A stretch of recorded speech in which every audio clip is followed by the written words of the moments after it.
தேனி மாவட்டம் ஐயம்பட்டியில் ஜல்லிக்கட்டு போட்டி வெகு விமர்சையாக துவங்கி நடைபெற்று வருகிறது. கடந்த சில வருடங்களாக உச்சநீதிமன்ற தடை காரணமாக தேனி மாவட்டத்தில் ஜல்லிக்கட்டு போட்டிகள் நடத்தப்படவில்லை. இந்நிலையில் ஜல்லிக்கட்டு நடத்துவதற்கான சட்டம் நிறைவேறியவுடன் தமிழ்நாட்டின் பல்வேறு இடங்களில் ஜல்லிக்கட்டு போட்டிகள் நடத்தப்பட்டு வருகின்றன. தேனி மாவட்டம் ஐயம்பட்டியில் இன்று காலை மாவட்ட ஆட்சியர் வெங்கடாச்சலம் ஜல்லிக்கட்டு போட்டிகளை துவக்கி வைத்தார். இந்த போட்டியில் 650 காளைகளும் 400 வீரர்களும் பங்கேற்றார்கள். முன்னதாக காளைகளுக்கு மருத்துவ பரிசோதனை நடத்தப்பட்டு போட்டியில் பங்கேற்க வைக்கப்பட்ட வாடி வாசலில் இருந்து சீரிப்பாயும் காளைகளை மாடுபிடி வீரர்கள் ஆர்வத்துடன் அடக்கி வருகின்றனர்.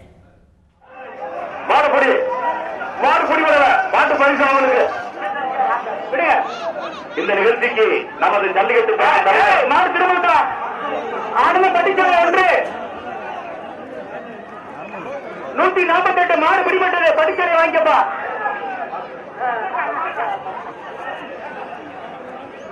148 260 மாடு பிடிபட்டது.